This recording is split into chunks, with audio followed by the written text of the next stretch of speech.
नमस्कार, bones news में आपका स्वागत है, जहां आपको वर्तमान घटनाओं का ग्लोबल ज्ञानवापी मामले।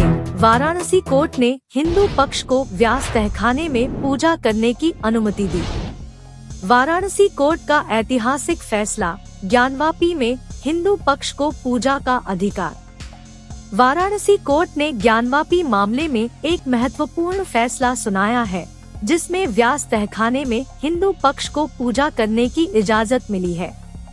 कोर्ट ने हिंदू पक्ष के वकील विष्णु शंकर जैन के अनुसार पूजा पाठ करने की इजाजत देने का फैसला लिया है।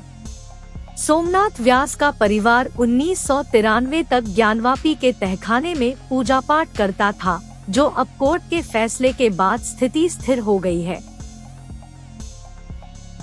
कर्नाटक के सिरवार टाउन में टीपू सुल्तान की मूर्ति तोड़ी गई है। तनाव बढ़ता है जब कुछ लोग टीपू सुल्तान की मूर्ति को चप्पलों से घेरा बनाकर गले लगाते हैं। कर्नाटक के सिरवार टाउन में टीपू सुल्तान की मूर्ति को कुछ लोगों ने तोड़ दिया और उसे चप्पलों से घेरा बना लिया। इस हादसे ने क्षेत्र में टेंशन फैला दी है। लोग प्रतिष्ठान कर रहे हैं, सड़कें ब्लॉक कर रहे हैं और उन्हें जल्दी से गिरफ्तार करने की मांग है। पुलिस सीसीटीवी फुटेज का इस्तेमाल करके हादसे का पता लगाने में व्यस्त है, ताकि शांति वापस लाई जा सके। 40 स्थानों पर छापा मार, 10 सरकारी अधिकारियों के खिलाफ कार्रवाई। चामराजनगर, मैसूरू, हसन, मंड्या, तुमकुरू, कोप्पल और मंगलुरु में रेड, बेंगलुरु को छोड़कर।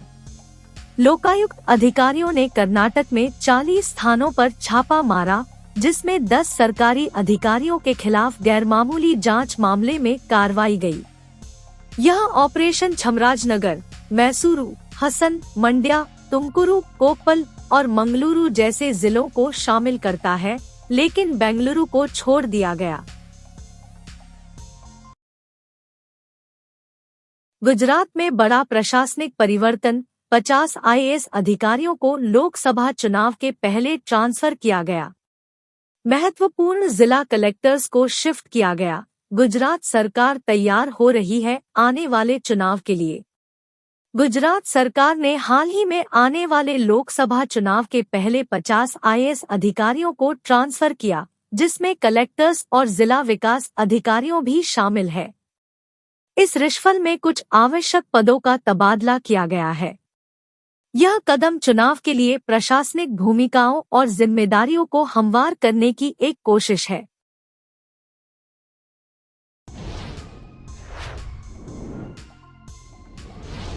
बंगाल में राहुल गांधी की यात्रा में हमला, कार को पत्थर से टारगेट किया गया। अधीर चौधरी के मुताबिक राहुल गांधी की कार पर पत्थर फेंकने का हमला बंगाल में।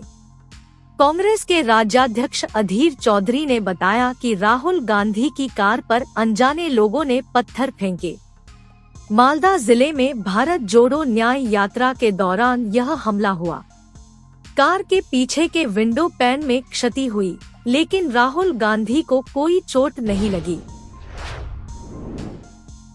मुठभेड़ में 3 जवानों की शहादत, 14 घायल। छत्तीसगढ़ में नक्सलियों से मुकाबला। सुकमा में सुरक्षा कैंप स्थापित, मुठभेड़ में 3 जवानों की मौके पर शहादत। छत्तीसगढ़ के सुकमा में हुई सुरंग मिलावट में सुरक्षा बलों ने नक्सलियों की बड़ी साजिश को नाकाम किया। मुठभेड़ में 3 जवान शहीद हो गए और 14 जवान घायल हुए हैं, जब सुरक्षाकर्मी नक्सलियों के साथ मुठभेड़ में फंसे। छत्तीसगढ़ के सुकमा में सुरक्षा कैंप स्थापित किया गया था, जिसके बाद नक्सलियों के साथ हुई मुठभेड़ में 3 जवानों की मौके पर शहादत हो गई।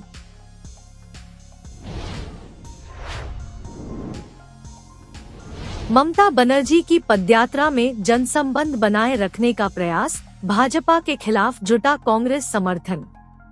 ममता बनर्जी की जोनो संजोग यात्रा ने मालदा में राजनीतिक ऊर्जा को उत्तेजित किया।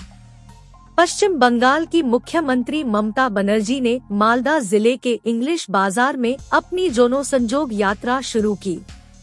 जुलूस मालदा पुलिस लाइन मैदान से शुरू होकर जिला खेल संघ मैदान पर समाप्त होगा।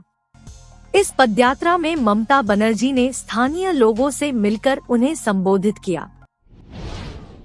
Health care fraud. मिशिगन में भारतीय नागरिक योगेश के पंचोली को 9 साल की कैद में भेजा गया। मिशिगन कोर्ट ने पंचोली को multimillion dollar health care fraud के इल्जाम में दोषी पाया। भारतीय नागरिक योगेश के पंचोली 43 को मिशिगन जेल में 9 साल की सजा सुनाई गई है 2.8 मिलियन डॉलर के हेल्थ केयर फ्रॉड के आरोप में। पंचोली श्रिंग होम केयर इंक के मालिक ने मेडिकेयर को असली नहीं होने वाली सेवाएं देने का इनवॉइस भेजा, जिसके लिए उन्होंने गलत पहचान का इस्तेमाल किया। जैकलीन फर्नांडिस की एफआईआर को रद्द करने की दरख्वास्त पर ईडी के आरोप। सुकेश चंद्रशेखर के द्वारा छुपाने की आरोप।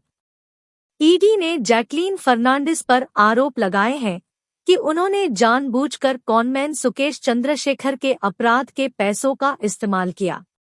उन्हें हकीकत छुपाने, सबूत में बदलाव करने और क्राइम के पैसों का आरोप है। आगे की सुनवाई 15 अप्रैल को शेड्यूल्ड है। सफर करने वाले सुरक्षित। अटल टनल में बर्फबारी पहाड़ों के बीच सफलतापूर्ण रेस्क्यू ऑपरेशन। अटल टनल रेस्क्यू। बर्फबारी स्थिति से 300 पर्यटकों को बचाया गया।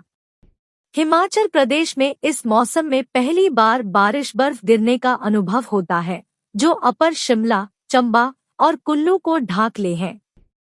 हिमाचल पुलिस ने अटल टनल के पास रोहतांग में फंसे 300 पर्यटकों को बचाया। आईएमडी ने 30 जनवरी से 2 फरवरी तक अलग अलग जिलों के लिए भारी बारिश बर्फ के लिए ऑरेंज अलर्ट जारी किया है।